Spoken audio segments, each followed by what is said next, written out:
At 2:07 in the morning, my mother-in-law threw my twins' diaper bag onto the frozen driveway so hard the formula cans rolled into the street. I still remember the sound they made. Little metal drums on black ice. My husband stood in the doorway of our house, of what he believed was his house, and pushed a folder of divorce papers into my chest. Then he went back inside, came out carrying our 2-week-old sons, one in each arm like packages he was refusing delivery on, and loaded them into my arms on the porch. Rory and Quinn, 14 days old. Preemies. NICU graduates. 11 degrees outside. The oak door slammed. The deadbolt turned. And through 2 inches of what I heard his mother say, clear as a church bell, finally. Now let me show you the same front door, 4.5 hours later. 6:48 a.m. sunrise. Same camera angle, because the camera on that porch belongs to me. My husband walks back up the steps, coffee in hand, jaw set, ready to resume his life. He presses his key fob to the lock. Red light. He tries again. Red. The garage keypad dead. The driveway gate dead. His mother starts stabbing the code into the door like the keypad owes her money. And in a hotel room across town, my phone lights up with a confirmation I had scheduled myself 6 hours earlier with 2 sleeping babies on my chest. All Brennan access revoked. At 2:07 a.m., my husband and his mother put me and my newborn twins out into a February cold snap like trash on the curb.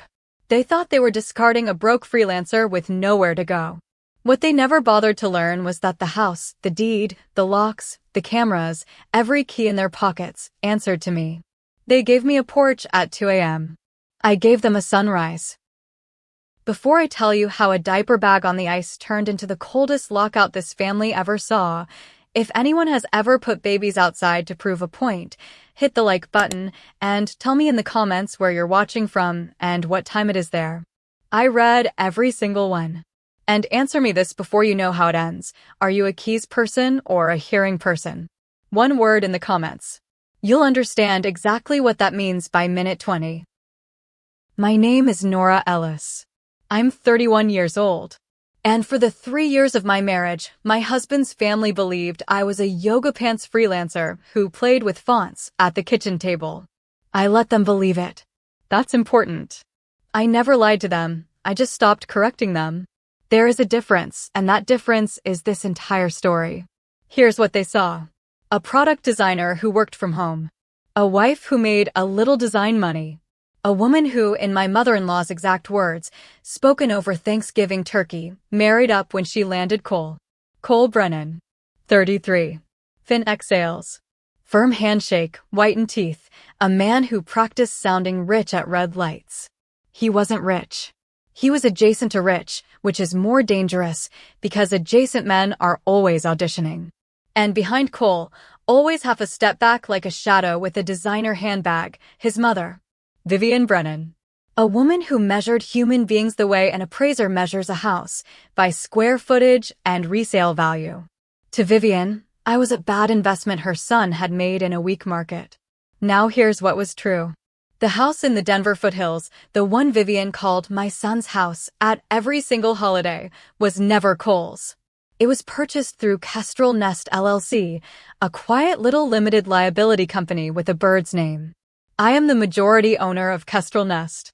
I set it up before the wedding on the advice of a very tired, very smart attorney, because I had exactly one asset in this world and I refused to gamble it on a marriage. The smart locks on every door. The garage fobs, the driveway gate, the porch camera, the doorbell camera, the interior hallway cam we installed for the babies. All of it ran on one subscription, one admin account, one app. Mine. Cole never opened that app once in 3 years. Why would he? Utilities are wife work. His mother raised him that way. And there was one more thing they didn't know, because I had signed papers that legally forbade me from discussing it. For 2 years, through morning sickness, through bed rest, through the NICU, I had been designing a pediatric triage interface. The screen a nurse touches in the first 60 seconds of a child's emergency. A medical device company had agreed to acquire it. The deal was signed, sealed, and sitting in escrow, waiting out its clearance period. for $0.2 million. Under NDA. In an account with one name on it. Mine. So when I tell you what happened at 2:07 that morning, understand what Cole and Vivian believed they were throwing away. A broke, exhausted, dependent woman with $12 of visible money. And understand what they were actually throwing away, their landlord.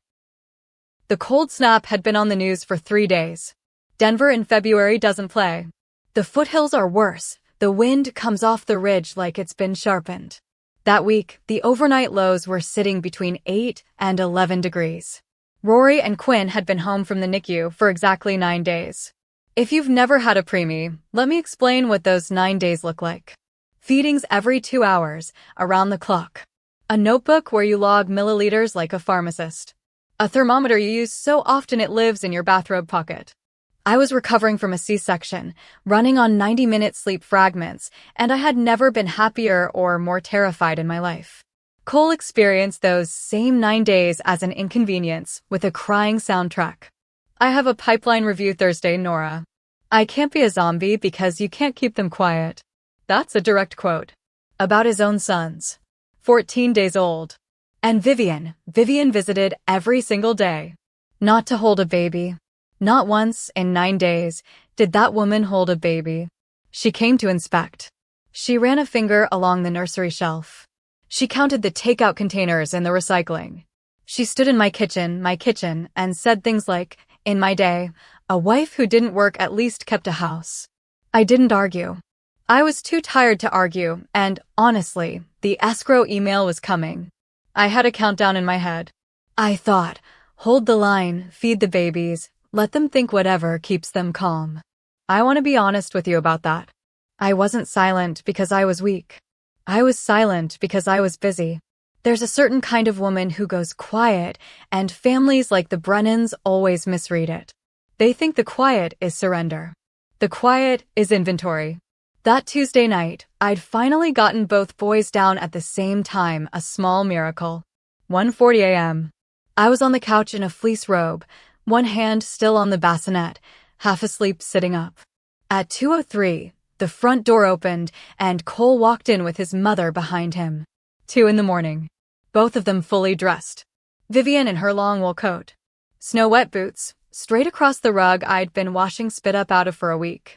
And Cole was holding a manila folder. You know how animals feel a storm before it hits? A wife feels a manila folder. I stood up slowly and asked them to keep their voices down. The boys had just gone down. And Vivian laughed. A short, delighted laugh, like I'd told a joke at a garden party. "This is my son's house," she said. "He'll speak at whatever volume he likes. You're the one who's leaving." I looked at Cole. I gave him that one last look every wife gives, the look that says, correct her. This is the moment. Correct your mother. Cole shoved the folder into my chest hard enough that the papers spilled across the floor. "Those are divorce papers," he said, in the flattest voice I'd ever heard him use. "I'm done, Nora. I'm done playing house with a broke designer who brings nothing to the table. I carry this family. You're dead weight with a laptop." I remember thinking, very clearly, through the exhaustion, he rehearsed that. He rehearsed dead weight with a laptop in the car. I tried to say we could talk in the morning. Vivian didn't let me finish. She picked up the diaper tote by the door, the one packed for the pediatrician, marched it onto the porch, and hurled it. That's the sound from the beginning of this story. Bottles, blankets, formula cans, scattering across black ice at 2:07 in the morning. "Take your screaming brats and get out of my son's life," she screamed into the dark. "You thought you could trap him with those babies. It didn't work." I begged. "I want you to know that, because I'm not going to pretend I didn't." I begged. I said it was 11 degrees. I said they were preemies. I said, "Let us stay until morning and I'll go anywhere you want." Cole walked to the bassinet, scooped up Quinn asleep, then Rory, and loaded them into my arms like I was a delivery driver he was sending back to the depot. Then his hand was on my shoulder, and I was moving backward through my own front door, and the cold hit my legs through the robe like water. The door slammed. The deadbolt turned. Finally. And here's the detail I need you to hold on to, because it matters in a courtroom later. My own smart lock logged all of it. Front door opened from the interior at 2:07 and 41 seconds AM. Deadbolt engaged at 2:09 and 12 seconds AM. Exterior camera, motion event, full audio. The house they threw me out of was recording them the entire time. They were performing their cruelty in front of my witness, and they didn't know it. On the porch, the wind found us in about 4 seconds. Rory woke up first and started to cry, and then Quinn, and preemie cries in cold air don't sound like baby cries. They sound like kettles running out of steam. I got down on the concrete, robe open, both boys against my skin, and I did the math every mother does. Body heat, minutes, options. Phone. Rideshare app. Nearest motel. Confirm. Payment declined. Second card, the joint account. Declined. I opened the banking app with a thumb I couldn't feel anymore. Balance, 0. And underneath, a notification with a timestamp that told me everything about the man I'd married. Account restricted by primary account holder 48 hours ago. 48 hours. He froze the money on Sunday. He shook my hand at Sunday dinner, ate the roast I cooked, kissed his sons goodnight, with the freeze already done. The 2 a.m. eviction wasn't a snap. It was a scheduled deployment. He'd planned for me to be standing on ice with 2 infants and no way to buy a single hour of warmth. People ask me when I decided to do what I did at sunrise. That notification. That exact second. Standing on my own porch, locked out of my own house, holding 2 5-pound boys whose lips were going gray. Because here's the thing about premeditation, it's only ugly when you're the only one doing it. I don't know how long we were on that porch. The log says 11 minutes. It felt like a season. And then headlights swept across the lawn. A gray SUV turned into the driveway, tires crunching the crust of old snow, and the driver's door opened before it had fully stopped. A tall man in a wool overcoat came up the walk fast, slipped on the ice, caught himself, kept coming. Andre Holt, 35. My brother-in-law, married to Cole's older sister, Tessa. A forensic accountant who worked hours that would kill a surgeon, driving home from a late close at his firm downtown. The only person in the entire Brennan orbit with a functioning moral compass, and I think even he didn't know how rare that made him until that night. He took in the scene in one sweep, me on the concrete, robe open, 2 infants against my skin, formula cans in the street, and I watched something in his face close like a ledger. Nora, what is this? Cole put us out, I said. My teeth were chattering so hard the words came out in pieces. He froze the accounts. I can't get a car. Andre did not ask a follow-up question. He stripped off his overcoat, wrapped it around my shoulders, and gathered both boys into his arms like he'd been doing it all his life. He has 2 little girls, and the emergency car seats were already in his back row. He got us into the heat. And when his thumb hovered over his wife's name on the dashboard screen, I watched him make a decision I will respect until the day I die. He put the phone down. No, he said, mostly to himself. If Tessa knows, Vivian knows in 5 minutes. You were never here. I was never here. He drove us down out of the foothills, into the city, to a quiet extended-stay hotel by a medical campus, the kind of place with good heat and forgettable hallways. He paid at the desk himself, in a way that wouldn't ping across any statement Vivian could ever see. He carried the boys up. He turned the thermostat to 76. He put a fold of emergency cash on the nightstand without making eye contact about it, which is the only polite way to do that. And at the door, he stopped. Don't call Cole, he said. Don't call Tessa. Don't post, don't text, don't explain yourself to anyone. A man who freezes the accounts 2 days early isn't having a breakdown, he's executing a plan. And men who execute plans are hiding the reason.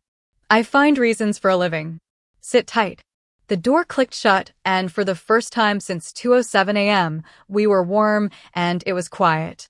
And I sat down on the edge of that bed, with Rory in the crook of my left arm and Quinn on my chest, and I cried. Once. Hard, silent, ugly, the kind where you hold your own mouth. I gave it 11 minutes. Same length as the porch. That felt fair. Then I wiped my face, laid the boys down in a nest of hotel pillows, and opened my laptop. 2 tabs. Tab 1, my private account. Balance, $12. The joke Cole had been making for 3 years, Nora's little hobby fund, sitting there in black and white, exactly as pathetic as he believed I was. Tab 2. My encrypted work portal. Two-factor code. Inbox. One unread message from the acquiring company's counsel. Subject line. Final clearance. Escrow release on schedule. For $0.2 million, cleared to move in a matter of days into an account with my name and my name only. The pediatric triage interface I'd built at that kitchen table in yoga pants while Vivian counted my takeout containers. I sat there in the lamplight, looking back and forth between those two numbers, $12 and $4.2 million, and I understood something with total clarity. Cole hadn't thrown out a broke wife. He'd thrown out the only person in his life who had ever been holding the door open for him. So I opened a third tab. The third tab was the Kestrel Nest Access Portal. Admin View. Every lock, every fob, every code, every camera on that property, listed in neat gray rows.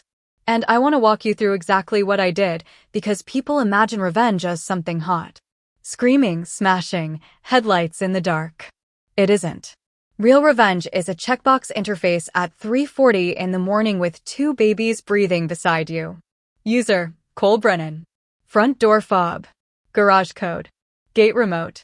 App access. User, Vivian Brennan. Guest code, the one I'd given her myself, back when I still thought she might someday hold a baby. I selected both accounts. And then, this is the part people never believe, I did not press revoke. I pressed schedule. Because there was one thing left in that house that mattered to me, and it wasn't the furniture. It was the security footage of 2:07 a.m. syncing itself to my cloud, and it was the simple, surgical poetry of a specific time of day. I looked up the exact minute of civil sunrise for Denver that morning. 6:48 a.m. Effective 6:48 a.m. All Brennan access revoked. All codes rotated.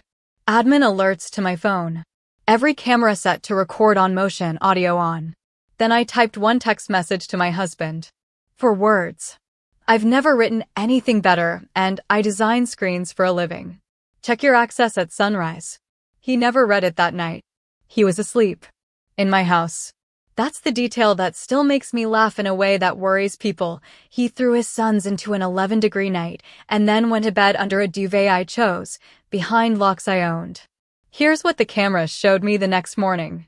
I watched it live, sitting cross-legged on a hotel bed, eating a granola bar from the vending machine, feeding Rory with my free hand.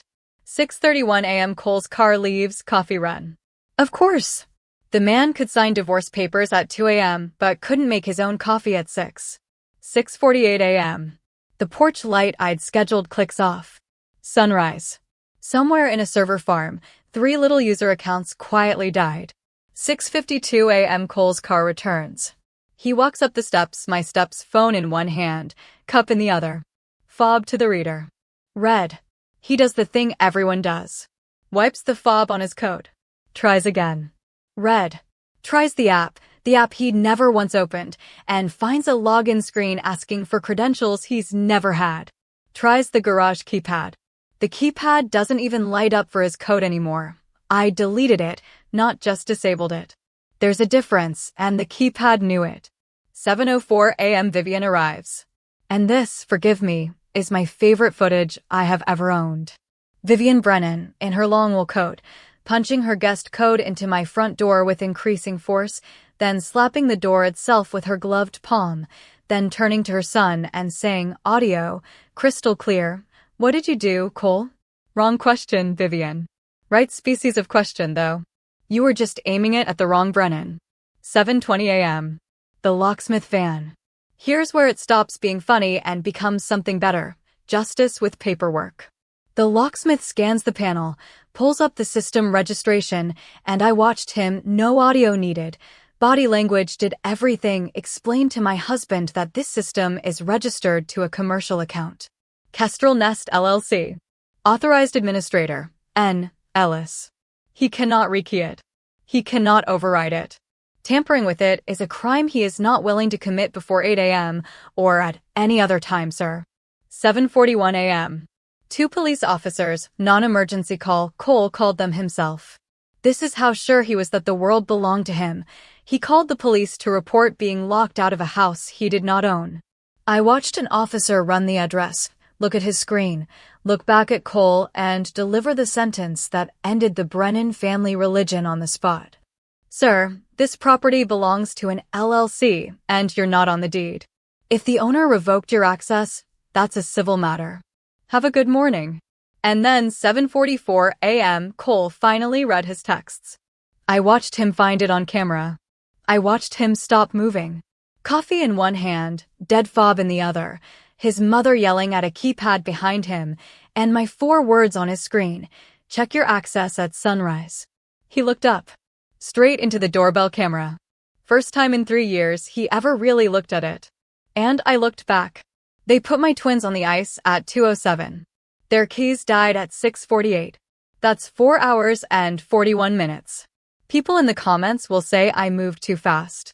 I want to be honest with you, I have never once regretted the speed. A man shows you who he is at 2 a.m. Believe him by sunrise. But I need to stop the victory music right here, because while I was watching my mother-in-law fight a keypad, something in the hotel room changed. Rory's cry changed. If you're a parent, you know there's a whole language in there. Hungry has a rhythm. Tired has a rhythm. This was neither. This was thin and raspy, like a kettle again, and when I put the back of my hand against his forehead, my whole body went cold in a way that 11-degree wind never managed. He was burning. So was Quinn. 14-day-old preemies, exposed to a February cold snap for 11 minutes because 2 adults wanted to make a point at 2 a.m. Their little immune systems had held on for a day, and now the bill was coming due to my children, who had never hurt anyone, who weighed 5 pounds each. I did everything the NICU nurses taught me. Lukewarm cloths, never cold, cold shocks a newborn. Skin to skin. Layers off. Count the breaths per minute against my watch. And when Rory's breathing picked up a rattle, I stopped counting and bundled both boys into the comforter and got a cab with Andre's cash and told the driver the name of the 24-hour pediatric urgent care by the medical campus, and I did not cry, because I had already used my 11 minutes. The clinic took one look at 2 febrile preemies and pulled us straight back. Nebulizers. Fluids. A doctor with kind eyes who said the words, "We caught it in time," and respiratory inflammation from cold exposure in the same sentence, and I memorized that sentence, because cold exposure is a phrase with a timestamp attached, and I own the timestamp. And then the billing desk. I handed the clerk our insurance card, the premium family plan through Cole's company, the one that had covered the NICU, the one the boys had been on for their entire 14 days of life. The terminal beeped. She frowned, typed the policy number manually. Beeped again. "Ma'am, I'm showing this policy inactive for these dependents. They were removed by the primary policyholder." She checked the screen, and her voice dropped. "Yesterday afternoon. Yesterday afternoon. Hours before the porch." Read that again with me. Before he ever opened that front door, my husband had already stripped health coverage from his own premature sons, in the middle of a cold snap, knowing exactly how fragile they were. And she wasn't finished. There was a note on the account. A flag for billing inquiries. She didn't want to read it to me. I asked her twice. Her voice was barely a whisper. "Dependents will be reinstated to this policy upon receipt of a notarized full custody surrender signed by the mother." Stand there with me for a second. Feel that. That's not rage. Rage is human. That's engineering.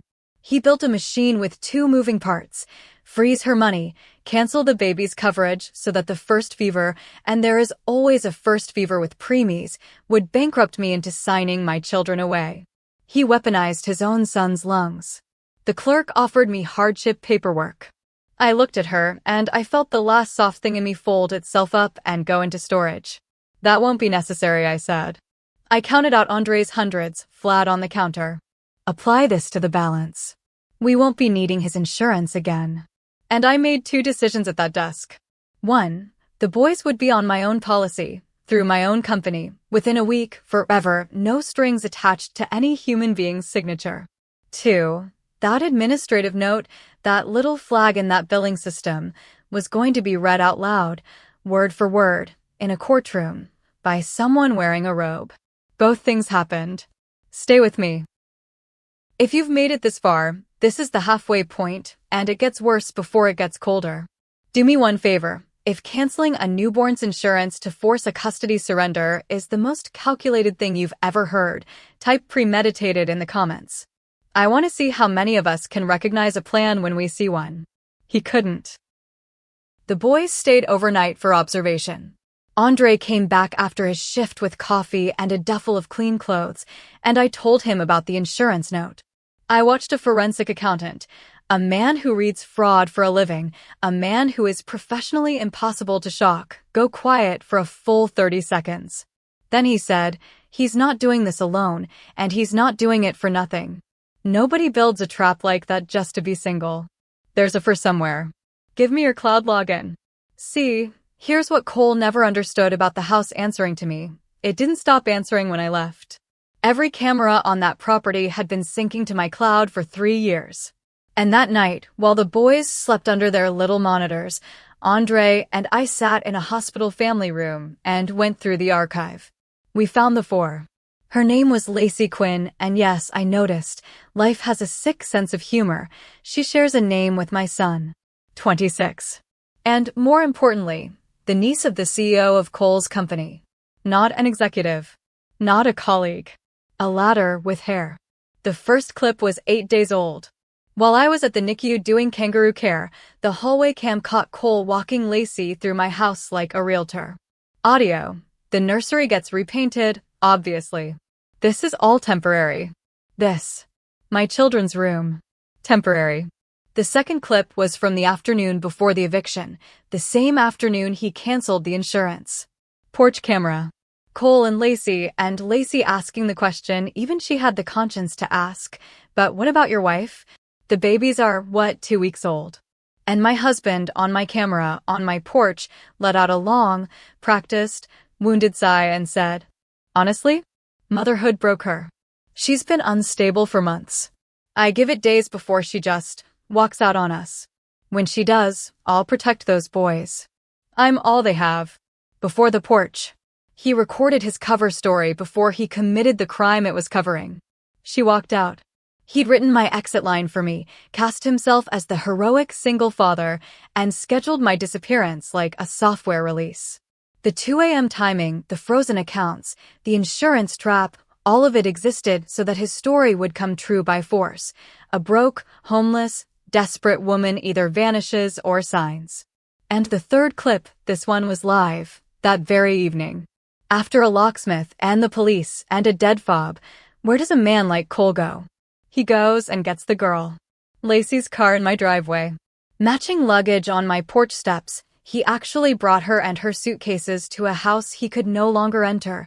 That's how far behind reality his story was running, and the doorbell camera caught him doing the sigh again, gesturing at my locked front door, saying, she changed the locks out of spite.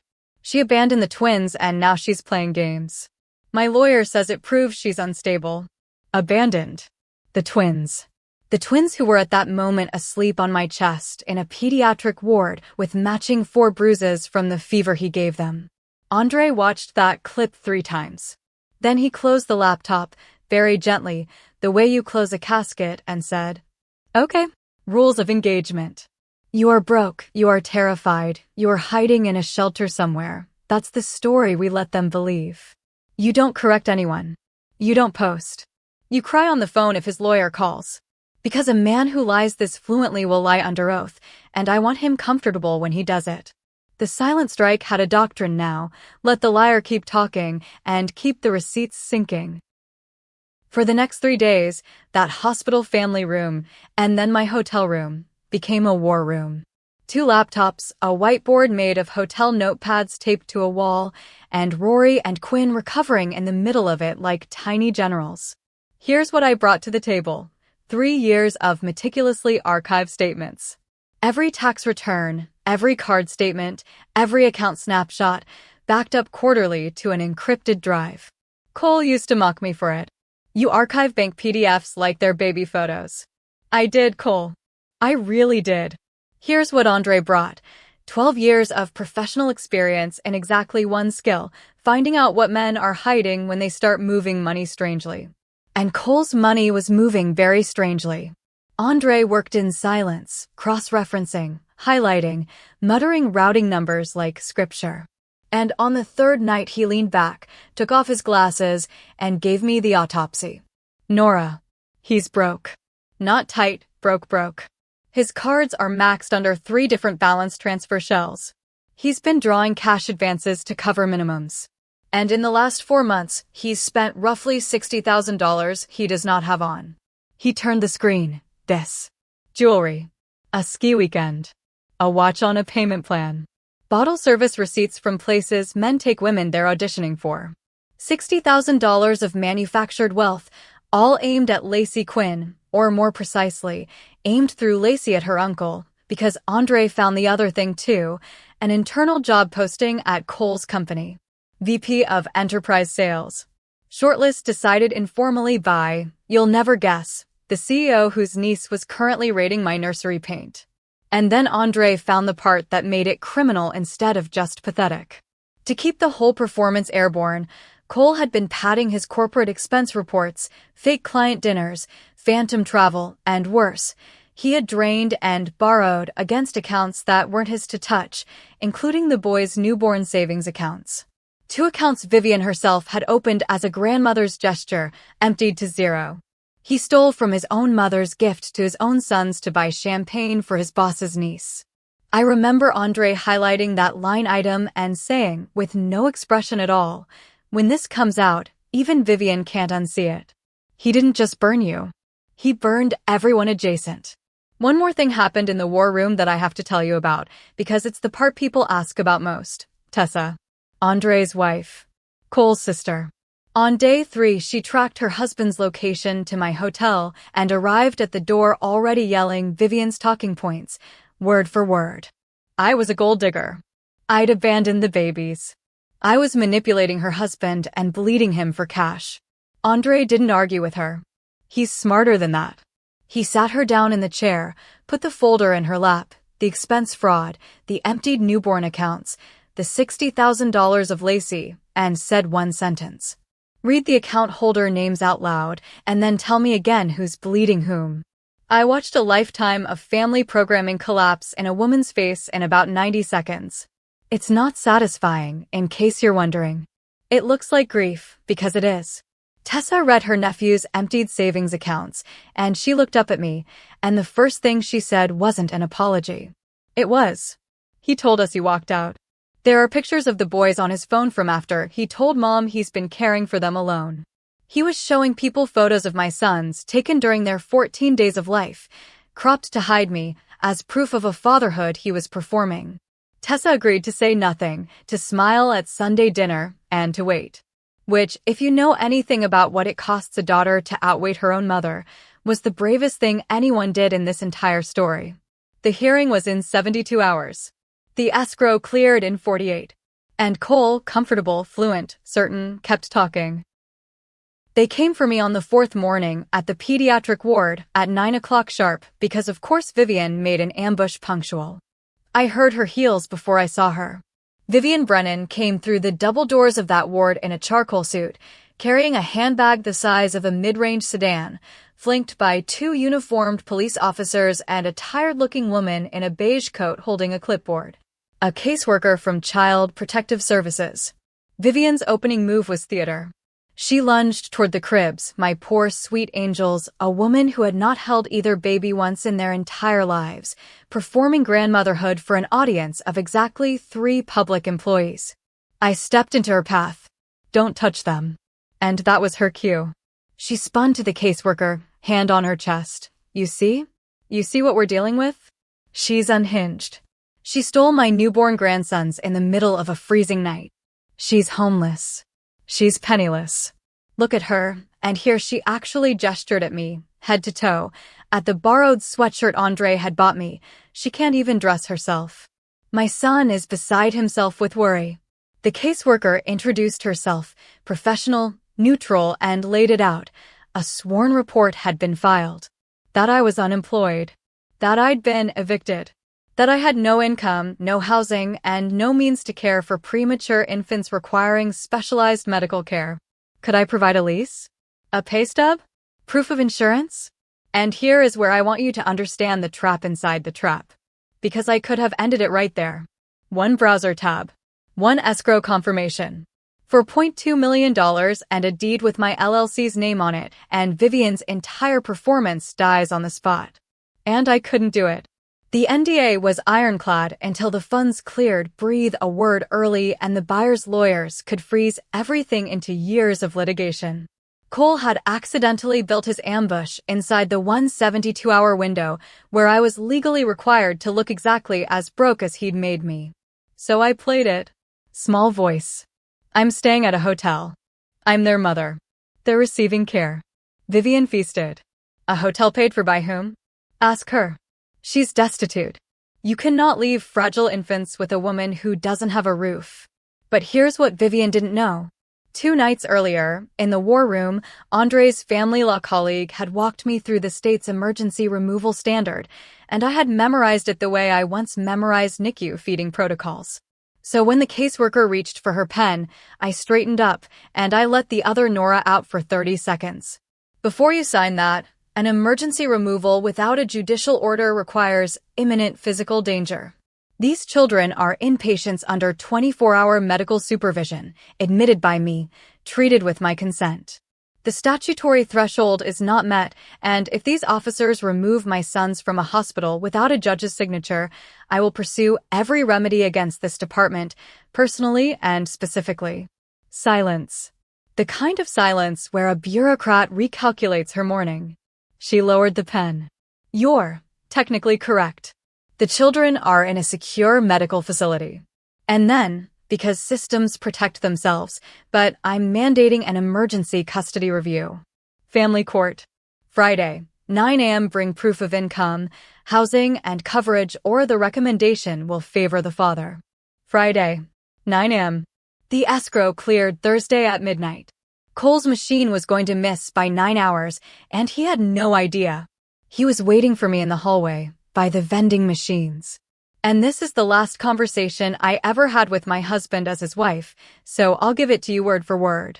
He pressed a folded cashier's check into my sweatshirt pocket. $3,000.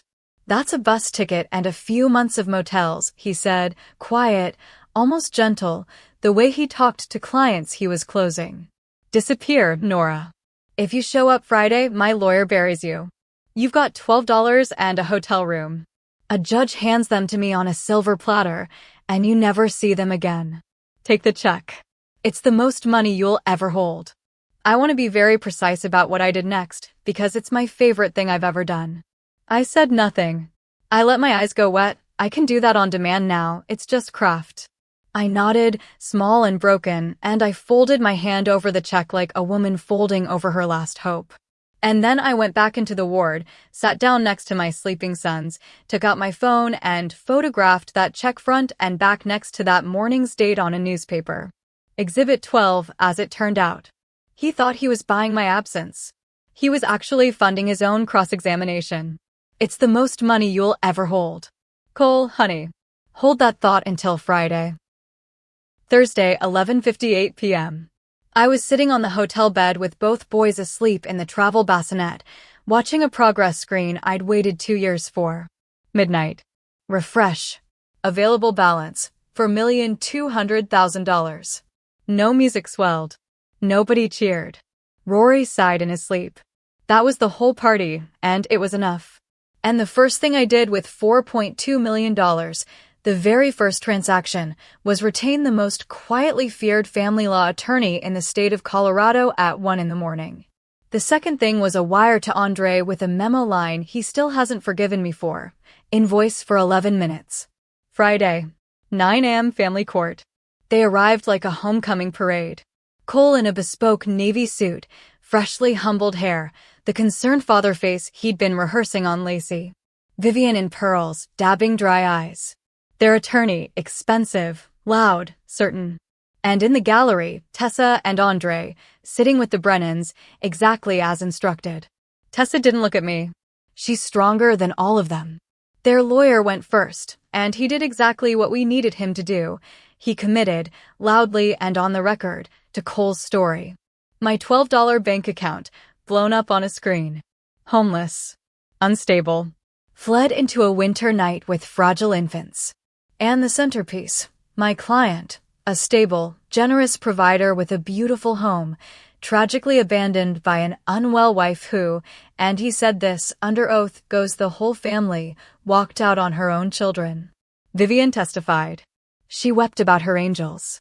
She described my erratic behavior. She told the judge her son had been caring for the twins alone, while my sons were in a hospital she'd had to be legally warned out of. The judge turned to me. Ms. Ellis, do you have a response? I stood up, and my attorney opened the folder. Your Honor will be brief, because almost everything you've just heard can be disproven with timestamps. Exhibit 1. The smart lock audit log.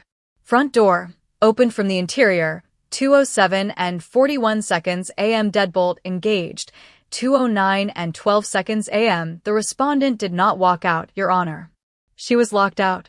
The lock kept minutes. Exhibit 2. Porch camera, full audio, played in open court. Vivian's voice filled that room.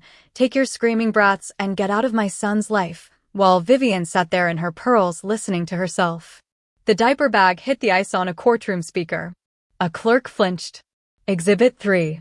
The banking notification. Joint account frozen by the primary holder 48 hours before the eviction. Premeditation, timestamped. Exhibit 4. The insurance record. Dependents removed the afternoon before the eviction and the administrative note. The judge read it silently first. Then she read it out loud, exactly as I'd promised that billing clerk. Dependents will be reinstated upon receipt of a notarized full custody surrender signed by the mother. She read it twice. The second time was for the court reporter. The room went very still. Exhibit 5. The urgent care records. Respiratory inflammation from cold exposure. 2 patients, 14 days old. Exhibits 6 and 7. The hallway camera. The nursery gets repainted, obviously, and the porch camera from the afternoon before. I give it days before she just walks out on us. My attorney let that one breathe. Your Honor, petitioner narrated the respondent's alleged abandonment 12 hours before he carried the children onto the porch himself. He wrote the story first, then attempted to make it true. Exhibit 8. The deed. Kestrel Nest LLC. Majority member, Nora Ellis. The house he threw me out of. Mine. The gallery made a sound like a tire losing air. That sound was Vivian. Exhibit 9. My retainer agreement, my new insurance policy with both boys as dependents, and a bank letter confirming liquidity, cleared funds, 7 figures. As to housing and income, Your Honor, the respondent owns the housing in question and has no need of anyone's insurance. Exhibit 10. Andre Holt, sworn in. Senior forensic accountant.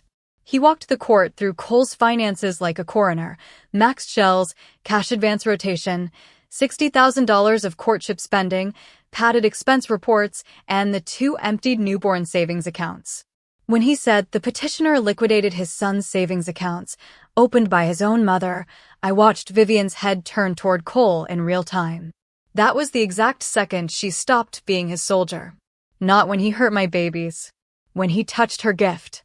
I want you to notice that, because it tells you everything about who Vivian ever was. Exhibits 11 and 12. The hallway hush offer, hospital corridor camera, wide angle, Cole pressing a folded check into my pocket, and the photograph of the check itself. Petitioner attempted to purchase the respondent's disappearance 3 days before this hearing. Cole's attorney asked for a recess. The judge declined. And then she ruled, and I'm going to give you her words as close to verbatim as I can, because I've replayed them enough times to have them right. In 20 years on this bench, I have rarely seen a petition constructed this deliberately on falsehood. The emergency petition is denied. Sole physical and legal custody of both minor children is awarded to the respondent. Petitioner's contact will be supervised, pending the outcome of the investigations this court is now referring, which will include the financial conduct described today and the question of perjury committed in this courtroom this morning. The grandmother's guardianship filing is dismissed.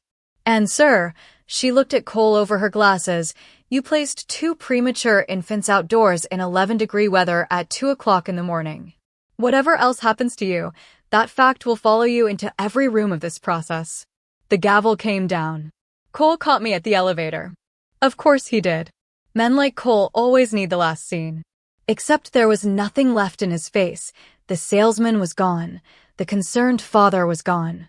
What was left just said, Nora. The house. My mother's things are in the house. My suits are in the house. 3 days of exhibits. 2 babies with 4 bruises. And his closing argument was his suits. I looked at him for a long moment, and I gave him the only line I'd prepared. Check your access at sunrise. The elevator doors closed. It has remained, to this day, the entire custody and property negotiation. So here's where everyone ends up. No reunions. No redemption arcs. Just consequences filed alphabetically. Cole. The court's referral reached his employer's audit team, and Andre's math held up the way Andre's math always holds up. The expense fraud ended the job ended the VP shortlist, and the shortlist was the entire point of Lacey, so that ended too, about 11 days after the hearing, when her uncle's assistant returned Cole's calls with a cease and desist. He signed the divorce settlement without contest. There was nothing to contest. You can't split a house you never owned, and you can't split money that cleared the day before you lost. Lacey. I have exactly one feeling about Lacey Quinn, and it's this. She asked the right question on my porch. What about your wife? And she accepted a rehearsed sigh as an answer. I hope the next time she asks it, she waits for proof. That's all. She was never the villain. She was the demographic. Vivian. Vivian filed for grandparent visitation twice. Both petitions cited her deep bond with the twins. Both were dismissed after my attorney submitted a single exhibit, 9 days of hallway camera footage of Vivian in my house, in which she does not hold, feed, or touch either child once. The camera she never noticed, in the house she thought was her son's, told the truth about her too. She lives with Cole now, in a rented 2-bedroom across town. I'm told she introduces him as between opportunities. Some people redecorate reality the way other people redecorate kitchens. Tessa and Andre. The boys' new savings accounts have 1 authorized grandparent figure signatory each. His name is Andre Holt. Her name is Tessa. The invoice for 11 minutes is framed in his office, which I find embarrassing, and he finds hilarious. His daughters call my sons their cousins, which is not technically true anymore, and is the truest thing in this story. The house. We still live there, the 3 of us. I repainted the nursery, my choice this time, a color called morning, because I have a sense of humor too. And in the kitchen there's a drawer, and in that drawer there are 2 brand new key fobs, active, registered, permanent. The labels say Rory and Quinn. They're for later, for 16, for midnight, for whatever night the world puts them on somebody's porch. My sons will never, for 1 minute of their lives, stand in front of a door that doesn't answer to them. Because here's the moral, and then I'll let you go. Family isn't who holds the keys. Family is who opens the door at 2 a.m. and who shows up in headlights when everyone else has locked it. Cole and Vivian believed a house makes you powerful. It doesn't. Access is just a list of names someone maintains, and someone is always maintaining it. Be careful whose name you delete from your life at 2 in the morning. Check first whose list you're on. They put my twins on the ice at 2:07. Their keys died at sunrise. And every single morning since, at 6:48, my porch light clicks off on schedule, and I pour my coffee in my own kitchen, and I let it. So now you know what the words meant. Tell me in the comments one word, keys. Would you have killed their access at sunrise like I did? Or hearing, would you have waited 3 days and let a judge do it? Be honest, because your answer says something about what's been done to you. If this story held you for 50 minutes, the like button is right there. Subscribe for Tuesday's story. It involves a will, a doorbell camera, and a sister-in-law who should have checked whose name was on the deed. And until then, keep your name on your own locks.